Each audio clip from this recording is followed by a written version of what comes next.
sempre fui perseguido durante minha infância. Depois fui perseguido durante minha adolescência. No início da minha vida adulta e até os dias de hoje.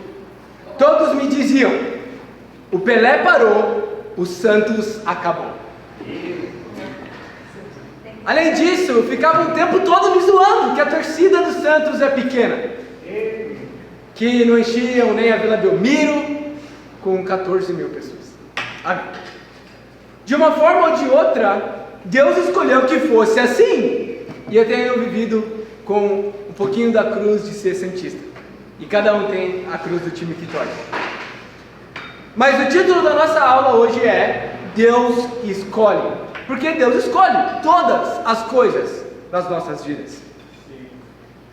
O título é Deus escolhe. Mas antes de nós começarmos a estudar o capítulo 9 de Atos, que é o que nós vamos fazer no nosso estudo contínuo do livro de Atos, quero chamar vocês a duas escrituras, para nós vermos duas passagens e já termos o desafio da nossa manhã. Amém? Vocês estão comigo? Amém. Eclesiastes capítulo 5, versículo 1.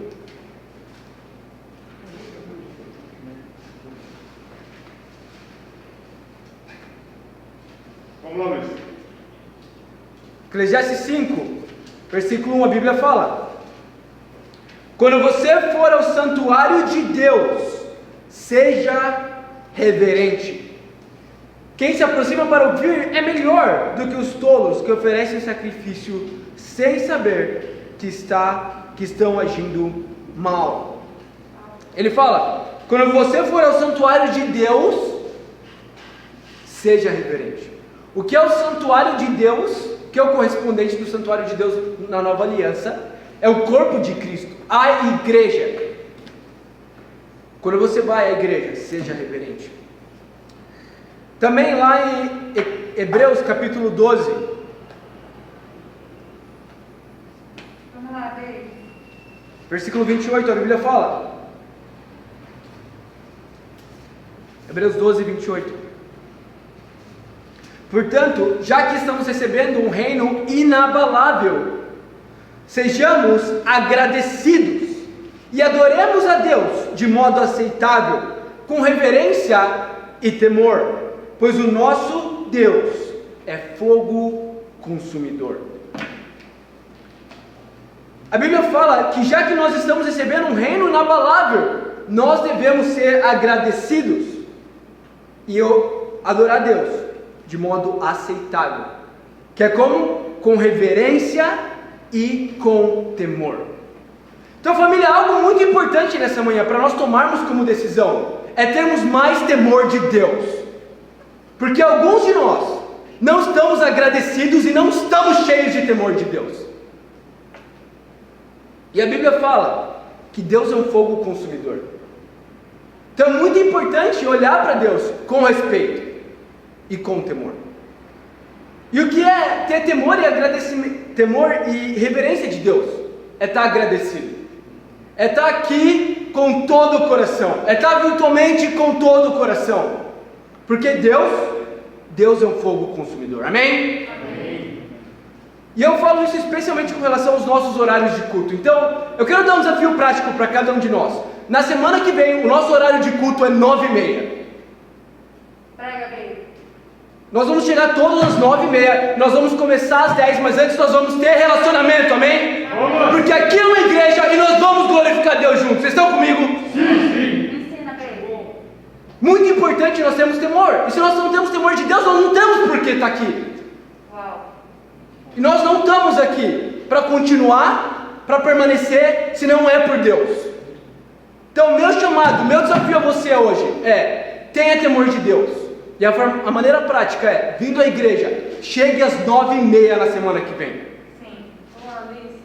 Agora sim, vamos ao capítulo 9 de Atos. Ensina, David.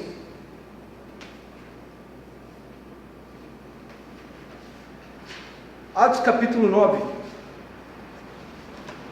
versículo 1, a Bíblia fala: enquanto isso, Saulo ainda respirava ameaças de morte contra os discípulos do Senhor. Dirigindo-se ao sumo sacerdote, pediu-lhes cartas para as sinagogas de Damasco, de maneira que caso encontrasse ali homens e mulheres pertencentes ao caminho, pudesse levá-los presos a Jerusalém. Nós vemos aqui a atitude de Saulo, um homem dentro do judaísmo, que sabia muito da lei, mas que não tinha o Espírito Santo, que não tinha a salvação, não tinha o perdão dos pecados. Mas olha o comprometimento desse homem.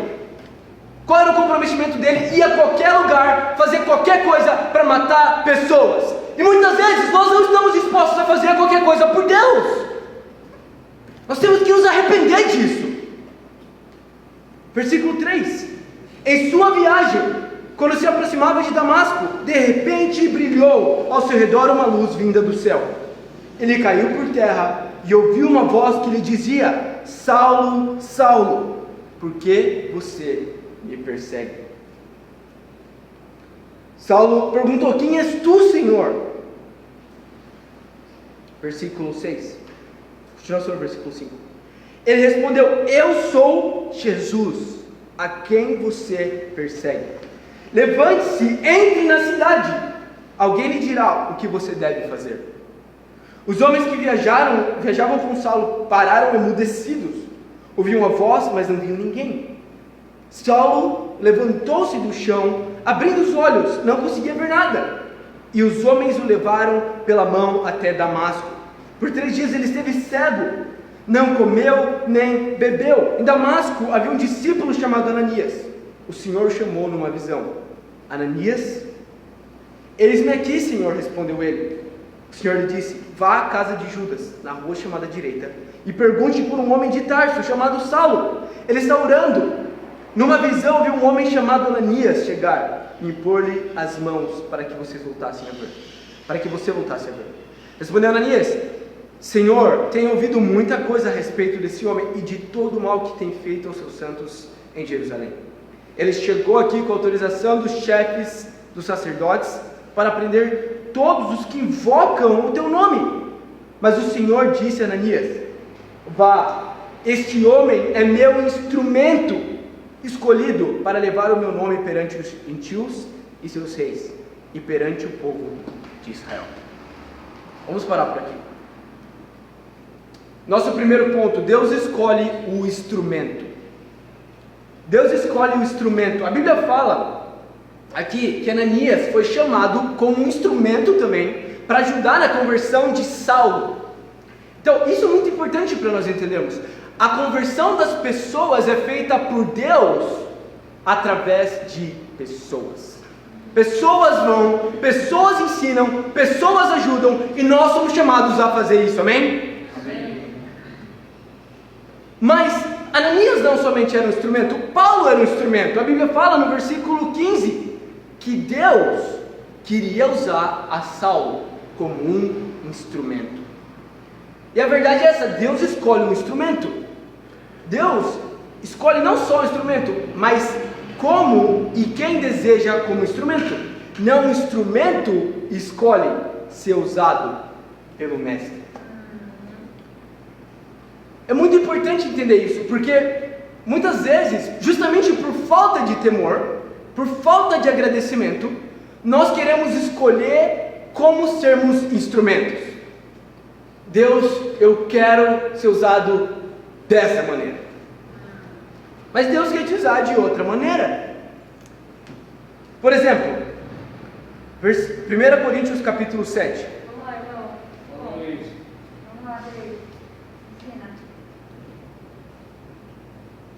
Ensina. 1 Coríntios capítulo 7, versículo 25.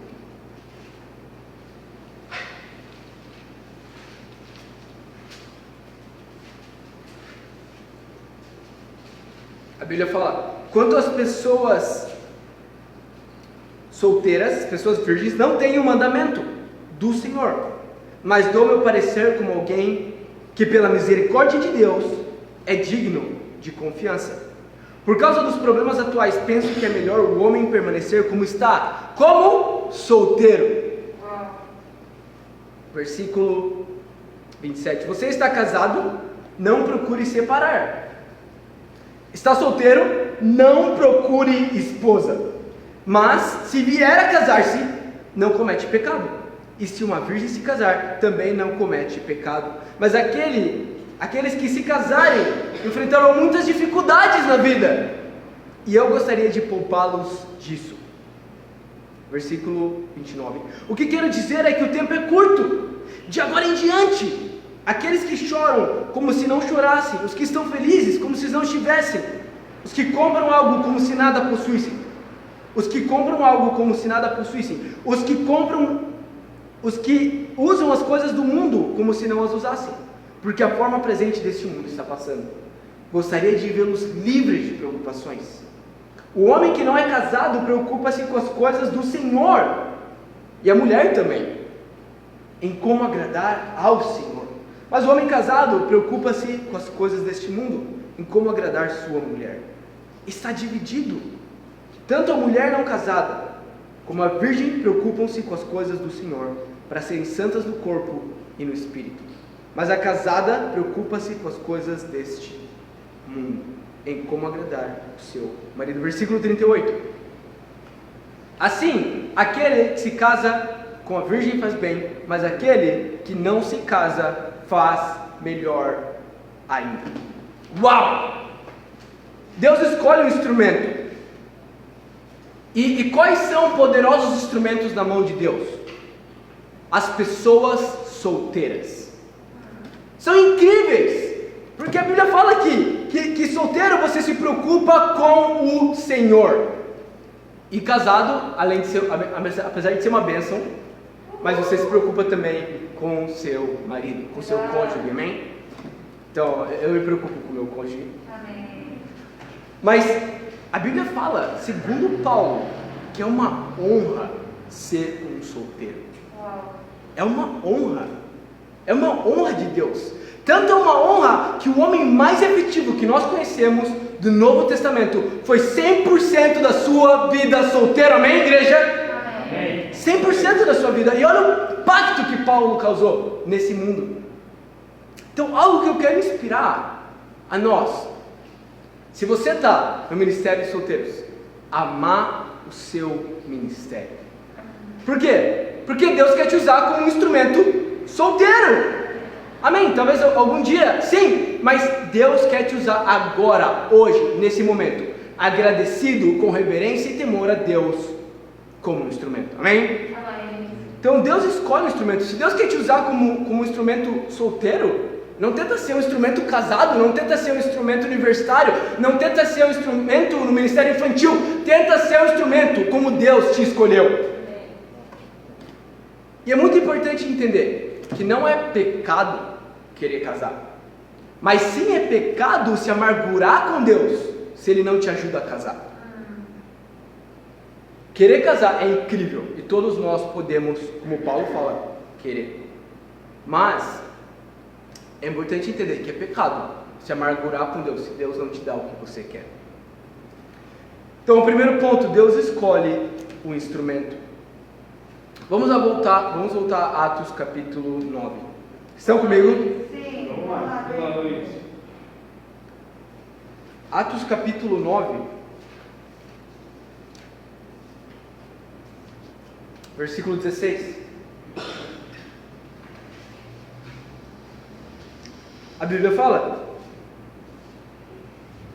mostrarei a ele o quanto deve sofrer pelo meu nome. Aqui está o nosso segundo ponto.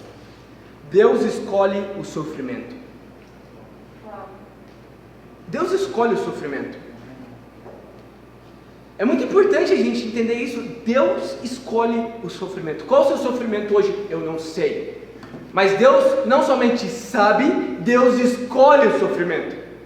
A Bíblia fala no versículo 16 que Deus vai mostrar a ele o quanto devia sofrer pelo nome dele. Por quê? Porque Deus sabia o quanto devia sofrer. Então tem duas escolhas aqui. Ou você aceita o sofrimento de Deus, entende que Deus é bom, ou você se amargura com Deus, porque não aceita o sofrimento que Ele te deu. E que aceitar o sofrimento é temer e respeitar a Deus, ter reverência de Deus e ter agradecimento a Ele. Filipenses capítulo 3, versículo 10. Vamos lá, irmão.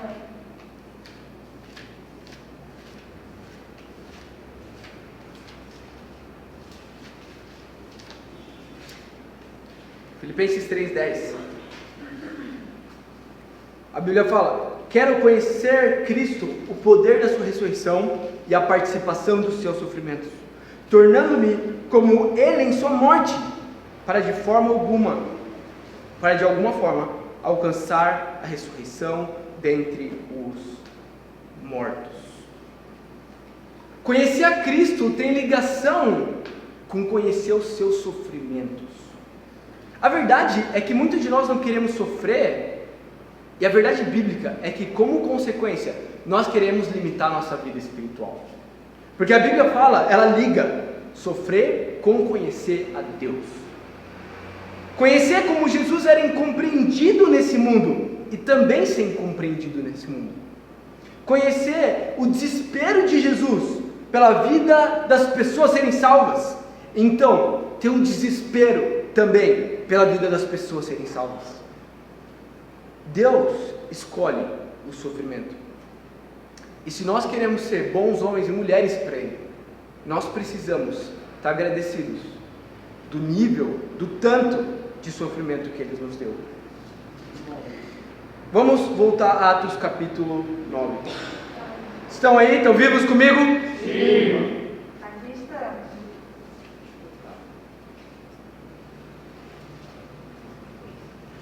Eu acredito que nessa igreja nós ficamos mais animados quando nós somos repreendidos, porque nós queremos chegar nos céus. Nós precisamos mudar. Versículo 17. Então Ananias foi e entrou na casa, pôs as mãos sobre Saulo e disse: irmão Saulo, o Senhor Jesus, que lhe apareceu no caminho de Damasco, no caminho por onde você vinha, enviou-me para que você volte a ver e seja cheio do Espírito Santo. Imediatamente, algo como escamas caiu dos olhos de Saulo, e ele passou a ver novamente. Levantando-se, foi batizado, e depois de comer, recuperou as forças. Saulo passou vários dias com os discípulos em Damasco. Logo começou a pregar nas sinagogas que Jesus é o Filho de Deus. Todos os que o ouviam ficavam perplexos e perguntavam: não é ele o homem que procurava destruir em Jerusalém aqueles que invocam esse nome? E não veio para cá justamente para levá-los presos aos chefes dos sacerdotes? Todavia Saulo se fortalecia cada vez mais e confundiu os judeus que viviam em Damasco, demonstrando que Jesus é o Cristo. Decorridos muitos dias, os judeus decidiram de acordo comum matá-lo, mas Saulo ficou sabendo do plano deles. De noite eles vigiavam as portas da cidade a fim de matá-lo. Mas os seus discípulos o levaram de noite e o fizeram descer num cesto, através de uma abertura na muralha. Versículo 26. Quando chegou a Jerusalém, tentou reunir-se aos discípulos, mas todos estavam com medo dele, não acreditando que fosse realmente um discípulo.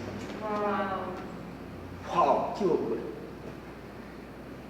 Uou! A Bíblia fala no versículo 26 que os discípulos tinham medo de Saulo. Eles não conseguiam acreditar que Saulo tinha mudado. E sabe, às vezes a gente faz tão mal algo na nossa vida, ou continuamente faz tantas coisas más, que a gente pode acreditar que ninguém vai acreditar na nossa mudança. E às vezes chega esse ponto, ninguém acredita na sua mudança. Ninguém acredita que você pode melhorar, que você pode mudar. Mas sabe por quê? Deus escolhe até quando você pode mudar. Então, o nosso terceiro ponto é: Deus escolhe o tempo máximo. Deus escolhe o tempo máximo. Versículo 26 mostra que eles não acreditavam que Paulo tinha mudado. Mas qual era a verdade? Paulo tinha mudado. E qual a verdade sobre o tempo máximo para mudar? É o tempo máximo que você tem para viver. O tempo máximo é hoje. Porque talvez nossa vida acaba hoje. É amanhã, talvez porque a nossa vida acaba amanhã. E Deus escolhe o tempo máximo. Portanto, quando alguém se afasta de Deus, ainda vivo, é muito importante entender que essa decisão é da pessoa. Deus não desistiu de você. Deus não parou de acreditar em você. Porque sabe o que? Deus desistir de você é, na verdade, Deus desistir dele. Porque quem te transforma, quem te muda, quem é o responsável? Deus. E Ele conhece e sabe o próprio poder. Deus pode te mudar. Então, muito importante nós entendermos que Deus escolhe o tempo máximo. Qual é o tempo máximo? O máximo da sua vida. Mas, como nós não sabemos quando nós vamos terminar a nossa vida, eu diria que o tempo máximo é hoje. O tempo máximo é hoje. Porque a qualquer momento pode ser o último momento. Então, muito importante entender que Deus escolhe, e esse último momento é com fé na sua mudança. Então, eu quero inspirar vocês, família. Vamos mudar, como a Bíblia fala aqui. Imagina, os discípulos não conseguiam acreditar que Saulo tinha mudado. Sabe, não importa o quanto as pessoas te veem mal, não importa o que elas pensam de você, o que Deus pensa de você, você ainda tem tempo, o tempo é hoje, é agora a hora de mudar, amém? Deus escolhe o tempo máximo. Vamos continuar a partir do versículo 27. A Bíblia fala: então Barnabé o levou aos apóstolos e lhe contou como no caminho Saulo vira o Senhor. Versículo 27 ainda. Que lhe falara: e como em Damasco ele havia pregado corajosamente em nome de Jesus. Assim, Saulo ficou com eles e andava com liberdade em Jerusalém, pregando corajosamente em nome do Senhor. Falava e discutia com os judeus de fala grega, mas eles estavam tentando matá-lo. Sabendo disso, os irmãos o levaram para Cesareia e o enviaram para Tarso.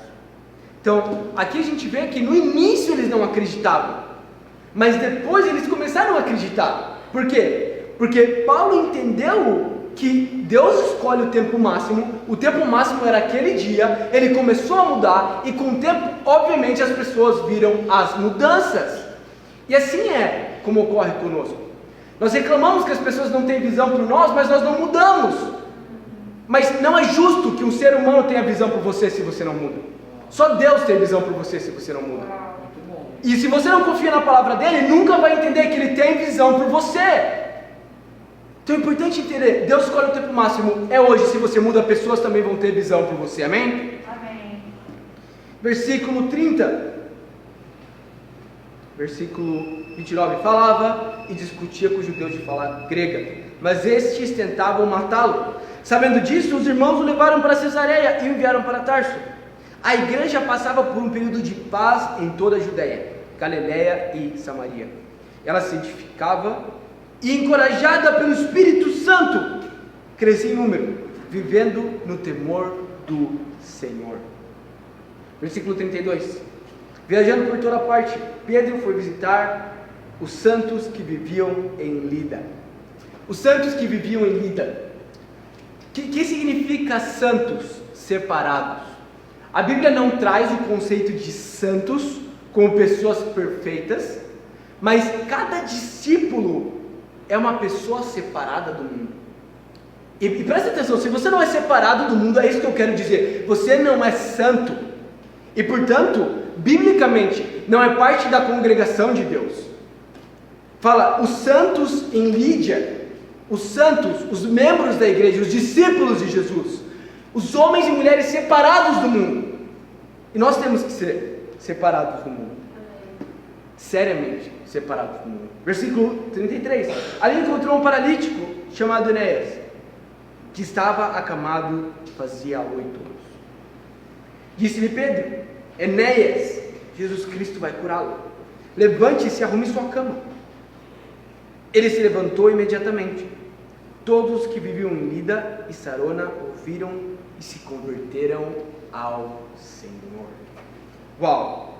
Quando uma pessoa se converte ao Senhor, o que acontece?